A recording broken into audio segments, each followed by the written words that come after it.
I want to speak today in favor of indecisiveness. Now, as a coach who works with a lot of NTP types and NFP types and people who tend toward being chronically indecisive, like I have been for most of my life, most of my work with people is on helping them find ways to feel more decisive, to spend less time kind of waffling and feeling this stuck sense of, what do I do here? What choice do I make? Right? Because that's a really unpleasant place to be. Should I make that big move? Should I break up with my partner? Should I ask them to marry me? Should I, quit my job? Should I start a business? Right? All of these big choices can really leave us feeling paralyzed, to feel like it's really confusing to know how to make that choice, right? And so often we feel stuck in this place of indecision for a long time, sometimes even months or years, and it's pretty unpleasant. So, when you look around online, most of the resources out there are telling you that you should be more decisive. You should find a way to just make a choice, be satisfied, and move on, right? And so, there's a lot to be said about that, and I talk about that elsewhere. But for today, I want to talk about the opposite, the merits of indecisiveness. This comes out of an experience that I just had half an hour ago. So every Sunday, or as many Sundays as possible, I go to this community dance event. And it's a big room with dozens of people, and it's pretty informal, pretty casual. You can just kind of dance alone or try to find a partner, and you could stay till the end, or you can just kind of slip out whenever it feels right. And being an indecisive person and being someone who, for most of my life, did not feel very comfortable in my body, did not consider myself to be a good dancer, this definitely felt outside my comfort zone. So I would very often leave early. I would convince myself to go for a little while, and then I would sneak out. And lately, over the past couple of months, I've really been challenging myself to stick with it, to stay till the very end. Because if you do, then there's a sweet kind of closing circle. Everyone stands together and we kind of acknowledge, wow, we did it. We danced together, and people will speak and say, here's what I learned today. Here's what I enjoyed today. And it's really connective. My friend also said something to me once of, I just lost the light. There we go. Come on. Okay. I'm going to continue without a light. My friend said something to me once that kind of put it in perspective. He said, you wouldn't just leave a yoga class early, right? You wouldn't just decide halfway through yoga, I'm done, and get up and leave. I mean, some people might, but... So I realized, okay, yeah, there is some merit to staying till the end of dance, just pushing myself to be resilient and stay. Anyway, all this to say, today I was at dance, and I had my usual intention of staying till the end. And then, I really started feeling some resistance. It was like something about today was off. I don't know if I didn't get enough sleep, or the music didn't feel quite right today. I wasn't really vibing with today's DJ. Just something didn't feel right. I really didn't feel like I wanted to stay till the end. So I'm there and I'm feeling like, I'm kind of having to push myself to kind of act like I'm having fun. I'm not really vibing. Ugh. Should I leave or should I stay? And it felt, in line with my values to stay, right? I made this commitment. I want to be more resilient. I want to practice. I want to be here with my community. And so leaving kind of felt like, that's like cowardly. It's weak. But, I also have a value around being with reality, the truth of reality. And the truth is that it just wasn't vibing for me today. So maybe self-care is what's needed right now, self-compassion, and it's okay to leave early. So I felt, strongly pulled in both these directions. And so I'll go through kind of a few things that I tried in this indecisive place. So the first thing was, can I turn this into a positive? can I see this as a growth opportunity? Instead of seeing this as frustration, this music sucks, why do I have to stay here? I can see it as, I'm choosing to stay here. I'm not forced to, but what can I learn? If I stay, if I continue trying my best despite this resistance, can I see this as a form of practicing resilience? Can I grow here?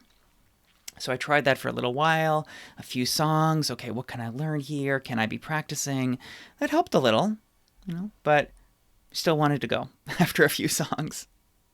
All right, so then I moved on to try another tactic that I've experimented with, which is, can I stay here but go easier on myself? Instead of having to keep dancing, can I just sit on the side and just kind of meditate? Just observe the room, just kind of be here, but not have to dance. Okay, so I tried that for a few minutes, just observing, feel my breath. Okay, that felt all right. I felt like I was getting something out of it, and I still wanted to go. So I'm still here in this indecisive place. And speaking of indecisive, my kitty is not sure if he's coming in or out. There he is. Okay. So still indecisive. So here's kind of the point that I'm really getting to. I reached this moment after trying both of those things, trying to kind of reframe it for myself, that I just decided, you know what? I'm going home. It's okay. I tried my best, and I'm honestly not enjoying myself anymore. I feel like I got a little kind of resilience practice in, but I think there's more for me at home. I really want to be at home right now. Okay. So here's the moment I could have just left, right? But that would have been being decisive, right? Just deciding I'm going to leave. But this video is in favor of indecisiveness, right? So what I did instead was, let's explore this indecisive place some more. Let's have the intention of leaving, but not fully leave. So let's try standing on the other side of the room and just explore. All right, so I know I don't like being on this side of the room. Let me kind of dance my way over to the other side and try hanging out there for a bit. And already I felt something shift a little, something open up in me a little as I moved across the room. Because I'm taking a step toward going, I'm following my desire to not be where I was anymore, but I'm still kind of making forward progress with my indecisiveness. So I sit on the other side of the room for a while. And then I decided, no, I still not feeling this. I'm going to go. Okay. So now I decided to slowly move toward the exit where my water bottle and shoes are. So I get to the exit and I check in on myself. Well, actually, now that I'm here, here's my water bottle. Maybe I can just take a drink and see how I feel. All right, so take a drink of water, feel, I'm already feeling a little better now that I have this drink. And I can see the door right next to me. I can leave at any moment. No one's going to notice. It's going to be okay. But here I am now in this new place, more hydrated. What if I just sit here by the exit and observe the room for a while longer? So I sat on the ground and I felt the music. The music changed to kind of a different rhythm. And I found myself sitting there on the ground and just kind of swaying my body to the music. Just sitting there, just feeling the sway. I don't have to stay. I don't have to go. I'm just going to be here. Just be here swaying. Not really dancing. Just kind of sitting dancing. I sat here for a few minutes. And while sitting there is when the idea for this video came up. So, that's one tangible good thing that came out of staying a little longer in indecisiveness. Just noticing what arises here if I don't have to be decisive. Can I just get a taste for what this place is like here? Just see if anything happens as I take a step toward leaving. and then another step toward leaving. So it's kind of, instead of having to decisively just go, I'm saying decisively take a small step and then stop and check it out. And then check, where do I feel drawn? Do I feel like another step out, maybe a step to the side, or just wait here for a while? And that's kind of the generalized lesson here that I'm getting at. What if you are thinking about a big move across the country? Instead of having to decisively decide, I am moving or I am definitely not moving, how can you take one step? How can you get a taste of it? Can you, fly out there for a few days and stay at an Airbnb and just get a taste of what it might be like to live out there? Can you, go on Google Street View if a flight's too expensive and just kind of click around on Street View to see what that neighborhood would be like? Can you look at pictures? Can you interview people, right?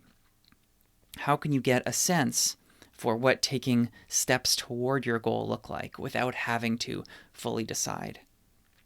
And it's by taking these small steps that you ultimately arrive at the decision. But what I'm advocating for here is self-compassion, slowness, and really enjoying the journey. It's not just about the destination. It's about using each step on the journey to learn more about yourself, to experiment, gather data, and just see, how do I feel now? Okay, how do I feel now? Okay, how do I feel now? And at each point, you can adjust. You don't have to keep going completely straight. You can zigzag. You can double back. You can wait, and then go forward again. So, I talked about how this applies to me with dance and this hypothetical example of moving. How might it apply to your life? What's a way that you often feel indecisive? And how can you apply this way of thinking to that? Let me know in the comments. I hope you have a great day.